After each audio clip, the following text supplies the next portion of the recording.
Good day विद्यार्थी मित्रांनो, आपल्यासाठी पुन्हा नवीन उपघटकाचा व्हिडिओ मी घेऊन येत आहे. तर आपण मागील व्हिडिओमध्ये संख्यांचा लहान मोठेपणा हा घटक अभ्यासलेला आहे. यामध्ये आपल्याला आता संख्यांचा चढता आणि उतरता क्रम हा घटक अभ्यासायचा आहे. विद्यार्थी मित्रांनो, आपल्या सर्वांना माहितीच आहे चढता क्रम आणि उतरता क्रम. पर सगळ्यात महत्वाचं आपली ती संकल्पना स्पष्ट व्हायला पाहिजे. चढता क्रम म्हणजे काय आणि उतरता क्रम म्हणजे काय.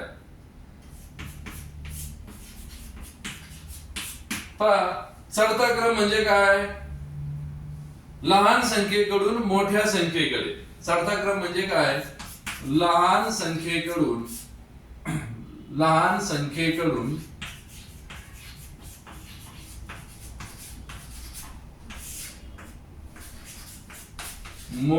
मोठी संख्या, लहान संख्येकडून मोठी संख्या. आणि उतरता क्रम त्याच्या विरुद्ध म्हणजे मोठ्या संख्येकडून लहान संख्येकडे. मोठ्या संख्येकडून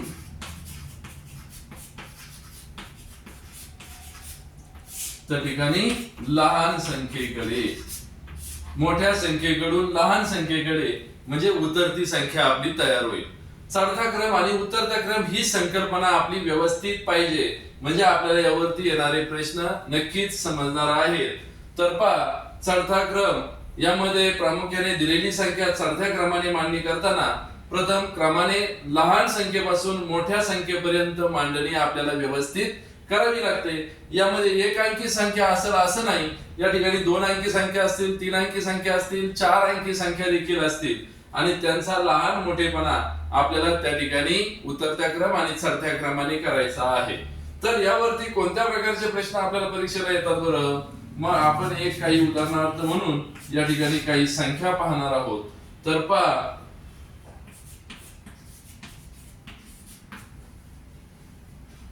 संख्यांचं वाचन देखील करायचं आहे. 4232, त्याच्यानंतर 4321, त्याच्यानंतर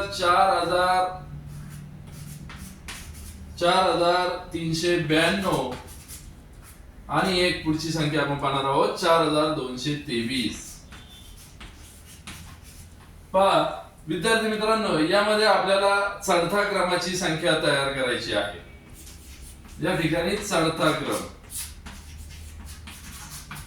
आता कोणतेही गणिताचं बुद्धिमत्तेचं काम करताना पहिल्यांदा रफ काम करून घ्यायचं प्रश्नपत्रिकेवरती आणि त्यावरती आपलं उत्तर काढायचंय आणि मग आपलं उत्तर फायनल करायचं आहे.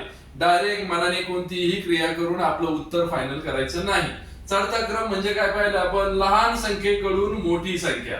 मग आता चढता क्रम आहे, दिलेल्या 4 संख्या तुम्हाला आहेत आणि 4 अंकी संख्या आहेत. त्यामध्ये चढता क्रम करताना लहान संख्येकडून आपल्याला जायचं आहे. मग सगळ्यात लहान संख्या यामध्ये आपल्याला कोणती दिसते? तर विद्यार्थी मित्रांनो, या ठिकाणी लहान मोठेपणा ठरवताना एकक स्थानचा अंकापेक्षा जो अंक डाव्या बाजूला सगळ्यात आहे त्याची आपण या ठिकाणी पाहिलं पाहिजे. ते 4 हा अंक तर सगळीकडेच आहे, म्हणजे हजार स्थानी 4 हा अंक आहे. सगळे अंक सारखे आहेत. त्याच्यानंतर त्याच्या शेजारचा अंक शतक स्थानचा अंक इथं 2 आहे, इथे 3 आहे, इथे 3 आहे, इथे 2 आहे. म्हणजे हा 2 अंक या ठिकाणी लहान आहे. परंतु आता 2 अंक समान आहेत म्हणून शेजारच्या आपल्या स्थानाकडे जावं लागेल, दशमान परिमाणाकडे. तर दशमान स्थानाकडे जाताना दशक स्थान आहे. तर दशक मध्ये इथे 3 आहेत, इथे 2 आहेत. लहान मोठेपणा आपल्याला माहिती आहे कारण आपण सर्व हुशार विद्यार्थी आहात. म्हणून या ठिकाणी सगळ्यात पहिली संख्या जी चढत्या क्रमाची येणार आहे आपली ती म्हणजे 4223. याच्यानंतर विद्यार्थी मित्रांनो, या ठिकाणी हजार स्थानचा अंक तर सारखाच आहे, पण शतक स्थानचा अंक 2 आहे. तर ही संख्या या ठिकाणी गेलेली आहे. याच्यावरती काट मारा. त्याच्यानंतर राहिलेली जी संख्या आहे शतक स्थानी 2 3 3, 2 हे लहान आहेत नक्कीच. म्हणून या ठिकाणी आपण 2 नंबरला 4232 ही संख्या घेणार आहोत. त्याच्यानंतर विद्यार्थी मित्रांनो, आपली दुसरी संख्या कोणती येणार आहे? तर दुसरी संख्या आपली येणार आहे हजार स्थानचे अंक सारखेच आहेत, आता शतक स्थानचे अंक देखील सारखेच आहेत. मग आता दशक स्थानी या ठिकाणी 2 आहेत आणि या ठिकाणी 9 आहेत, परंतु 2 ही लहान संख्या आहे आणि लहान संख्येकडून आपण मोठ्या संख्येकडे चाललेलो आहोत.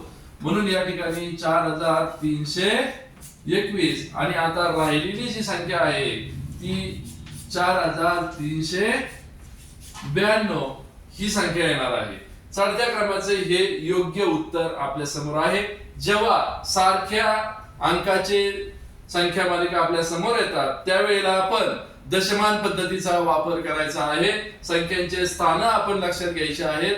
मोठ्यात मोठं स्थान ज्या संख्येचं आहे त्या संख्येकडे प्रामुख्याने लक्ष द्यायचंय. म्हणजे या ठिकाणी 1000 स्थान मोठं आहे, 1000 स्थानी सारखेच अंक असतील तर त्याच्या शेजारच्या स्थानाकडे या, म्हणजे शतक स्थानाकडे आपण आलो आहोत. शतक स्थानामध्ये देखील सारखेच अंक असतील तर दशक स्थानाकडे या, त्याच्यामध्ये लहान मोठेपणा ठरवा. अशा प्रकारचे प्रश्न परीक्षेला आल्यानंतर गोंधळून जायचं नाही आणि योग्य उत्तर आपलं त्या ठिकाणी आपण काढायचं आहे. पहा, यामध्येच उतरता क्रम आपल्याला करता येईल. उतरता क्रम, आता यामध्ये उतरता क्रम, आता तुम्ही म्हणाल का उतरत्या क्रमामध्ये मोठ्या संख्येकडून लहान संख्येकडे जायचंय, परंतु परफेक्ट जर चढता क्रम आपल्याला माहिती असेल तर अगदी त्याच्या विरुद्धच, चढता विरुद्ध उतरता, तर मग चढत्या क्रमाच्या विरुद्ध उतरता क्रम आहे. म्हणून मोठ्यात मोठी संख्या थेट शेवटी गेलेली आहे, तर ती संख्या आपण या ठिकाणी प्रथम लिहिणार आहोत 4392, त्याच्यानंतर 4321, 4232 आणि 4223 ही संख्या या ठिकाणी उतरत्या क्रमामध्ये आलेली आहे. तर पहा विद्यार्थी मित्रांनो, संख्यांचा चढता क्रम आणि उतरता क्रम याच्यामध्ये संख्या मालिका व्यवस्थित निरीक्षण करायचं आहे, व्यवस्थित पाहिजे आहे. त्याच्यामध्ये संख्यांचा लहान मोठेपणा कसा ठरवायचा हे मी तुम्हाला सांगितलेलं आहे. संख्यांचे स्थान निश्चित करून घ्या. संख्या किती अंकी आहेत, कारण तुम्हाला 4 अंकी संख्या दिलेली असेल आणि मध्येच एखादी 3 अंकी संख्या दिलेली असेल तेव्हा सुद्धा आपलं निरीक्षण खूप महत्वाचं आहे. त्याच्यामुळे या चुका आपण करायच्या नाही. त्याच्यानंतर संख्यांची तुलना आपल्याला या ठिकाणी करायची असते आणि त्यावरती देखील प्रश्न आपल्याला विचारतात.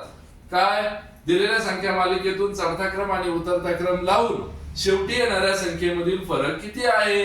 मग चढत्या क्रमामध्ये किती आली 4392, उतरत्या क्रमामध्ये किती संख्या आली 4223. मग या दोन्ही संख्येमधला फरक किती आहे आणि ज्या वेळेला आपल्याला फरक काढायचा असतो त्यावेळेला आपल्याला वजाबाकी करायची असते आणि योग्य जर आडवी वजाबाकी केली तर आपली चुकू शकते. म्हणून जास्तीत जास्त सराव आपला असतो तो उभ्या वजाबाकीचा. बाजूला लगेच रफ काम आपण करायचंय आणि दोन्ही शेवटच्या संख्या या ठिकाणी घ्यायच्या आहेत आणि त्याची वजाबाकी करून योग्य काय फरक आलाय तो पर्याय शोधायचा आहे. अशा प्रकारचे तुलना, त्याच्यावरती वेगवेगळ्या प्रकारचे प्रश्न आपल्याला येतात. तुम्हाला चढता क्रम आणि उतरता क्रम समजलाच असेल, कारण त्यावरती पहिल्यांदा ही मांडणी करून घ्यायची आहे आपल्याला. आणि यामध्ये चढत्या क्रमामध्ये 3ऱ्या स्थानावर येणारी संख्या असा पण प्रश्न येऊ शकतो. उतरत्या क्रमामध्ये 2ऱ्या स्थानावर येणारा प्रश्न संख्या, 3रं स्थान आणि 2रं स्थान यातील फरक किती, यातील तुलना किती, यावरती देखील अशा वेगवेगळ्या प्रकारचे प्रश्न येऊ शकतात. तर काळजीपूर्वक आपण त्या ठिकाणी तो अभ्यास करायचा आहे. चढता क्रम आणि उतरता क्रम याचा उपयोग आपल्याला गणित आणि बुद्धिमत्ता या विषयामध्ये नक्कीच होणार आहे. याच्यामध्ये तुलना करताना काही चिन्हांचा उपयोग करायचा असतो, तो आपण या ठिकाणी पाहणार आहोत. पहा, या ठिकाणी आपल्याला काही तुलना करायची आहे. तुलना, तर तुलना करताना काही चिन्ह आपल्याला प्रामुख्याने माहिती पाहिजेत. त्यांचा वापर कधी करायचा आहे ते आपल्याला माहिती पाहिजे. पहा, या ठिकाणी काही चिन्ह मी आपल्याला या ठिकाणी समजावून सांगणार आहे आणि त्याचा उपयोग आपल्याला या गणितामध्ये नक्कीच होणार आहे. पहा, कोणासारखं एक चिन्ह आहे, च्या पेक्षा मोठा, याचा अर्थ होतो च्या पेक्षा मोठा. त्याच्यानंतर हेच विरुद्ध चिन्ह आहे कोणाचं, च्या पेक्षा लहान.